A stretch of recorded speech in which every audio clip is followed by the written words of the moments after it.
Hi Misty, it's Rachel. Enjoy your personal video. This book that I want to show you is the Usborne My First Keyboard book. This is such a great book, and as a mom, you're going to really appreciate the first feature of this book.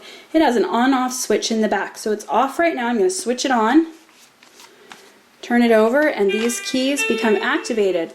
So I'm going to pull a little container over here so that I can prop up the top of this book and show you what it is. Here you can see that it's going to give the kids a way to learn how to use the book, step up, step down. It's basically color-coded, and they can have a simple song that they can play by following the color codes. For example,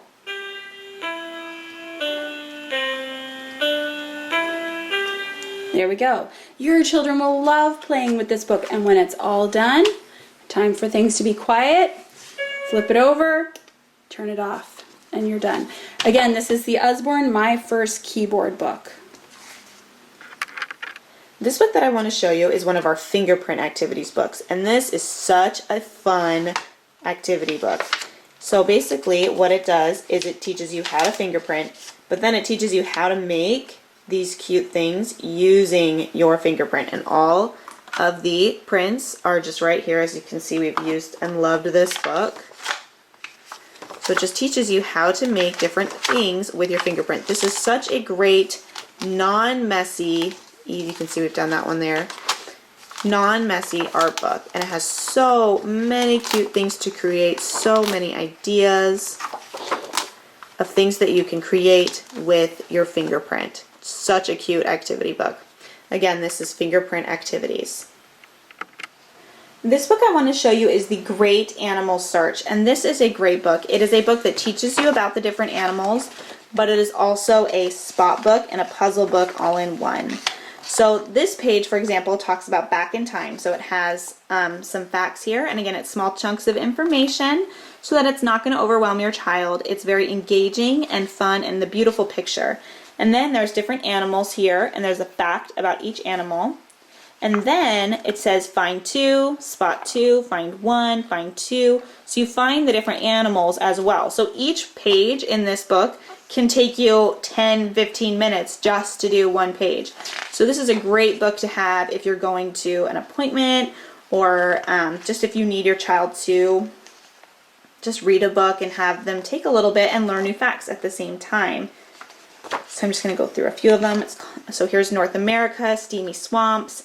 Talks about just some information about swamps, and then again it has all of the animals on the outside, and then how many are in the picture you're supposed to find. And some of the pictures are easy to find, and some of them are like hiding in the background, and they're really hard to find. But if your child gets stuck, there is answers in the back of the book of where those animals are to spot on each page. So again, this is The Great Animal Search. This book I want to show you is the Usborne Write Your Own Adventure Stories. It is a really great book getting kids to want to write. It's a hardcover, spiral-bound book, and I put some sticky tabs in here so that I can show you the sections easily in the video and it won't be too long. But here's the table of contents. So it starts by teaching kids how to get into the action, how to plan their story, create a character, how to tell, show the audience what's happening instead of telling them exactly what's happening, and how to start talking between the characters. And then it has a story writing section that gives them ideas of things to write about, and then a story writing toolkit. So let's just take a look at the very beginning. Here's getting into the action, and it says, adventure stories are filled with excitement, action, and danger. They often start with a dramatic event that jolts the main character out of everyday life. To get you started, here's an outline for a story. The opening lines have been written for you, and there's space to write what happens next. I woke up this morning with the smell of burning in my nostrils. Even with the curtains closed, I could see blazing flames outside the window, so I... And then it says, what do you do when you see the curtains? How do you feel? What's your escape plan? So it's prompting them on what to write. Next, it goes into planning a story, and it goes from everything from the beginning, the build-up, the climax, the resolution, and the end, and all the twists and turns that they need to do, creating a character and how that character should act and behave, And then this one, it's show not tell. Telling people what you think makes writing boring. It's often better to show what's happening by describing a character's actions. Then readers can imagine it for themselves. And so it teaches them how to do that. And then it teaches them how to have a dialogue between the characters. And then we get to the first section of the book, story writing section. So here's a place where they can write their stories that they're creating. And let me just give you an example of one of these. Each page, each kind of spread has a different scenario that they can write about. This is Race to the Summit. So on this page they can write about two teams of mountaineers who set out on a treacherous climb, racing to be the first humans ever to reach the top of Mount Peril. Will your hero get there first, or will his arch-rival Dan Devious beat him up to it? So they get to write the beginning, the build-up, the summit, the resolution, and the end. And there's the climax in there. Okay. So then we go to the next one, a spooky adventure. Same thing. They get to come up with their ideas for their title, what's their build-up going to be, their climax, their resolution, and the end. And then they get to write their story. So it's really walking them through the process. In each story, they take away a little bit more of their ideas and give your child more of his or her ideas. The very last part of this book, that's why I have my sticky notes here, is the story writing toolkit. And this is a really good tool to have. This says, using the right words. Good writing depends on saying precisely what you mean. If a character is about to be vaporized by a death ray, don't say he's nervous. Say he's petrified. And it says, write these words to describe how the characters feel in each of these scenarios. And then it gives them a couple scenarios, and the kids can come up with words, how to create good titles, how to have great opening lines of your stories, what are peaks and troughs, and how to make a great ending of your story, how you can have heroes and villains, and how you come up with locations for your stories. It's just a great toolkit that your child can use to help them with their ideas. So again, this is the Usborne Write Your Own Adventure Stories. I like it.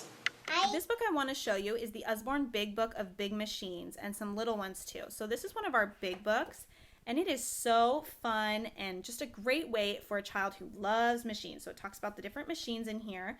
The information is in small chunks, so it's easy for you to read all of it or just a piece of it. Every single time you open this, you can learn about something new.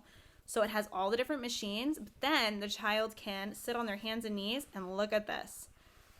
My son loves any of these machines, and he will just sit on his hands and lay down and read this book. It is so fun. So then it opens up this way, like this.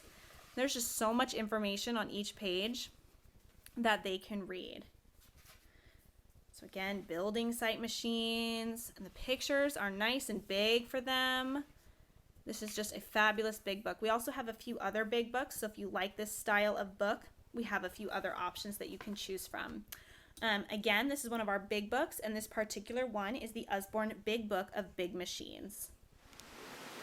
This little set that I want to show you are Usborne activity cards that we have. And this particular one is 50 optical illusions.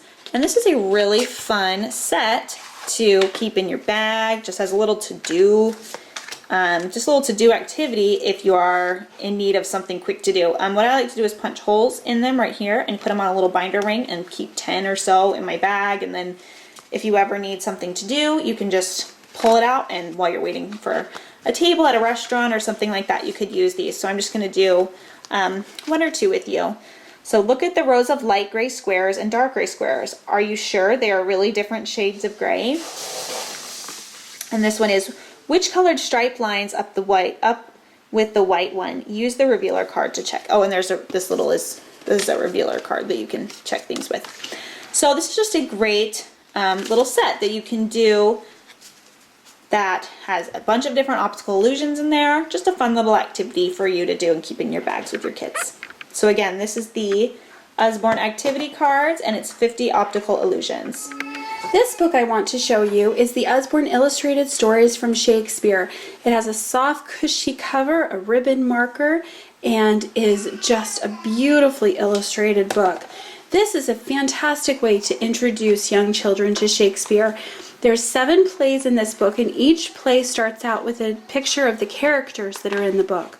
And then it goes through, and in a few chapters it gives a synopsis of the play, of the plot, so that they can know the plot of Shakespeare, and it helps to make it so that it's not so intimidating to them as they just grow up loving the stories. Now throughout the book, there's words in italics, and those represent actual words from Shakespeare's play. So you begin to introduce children to the language of Shakespeare.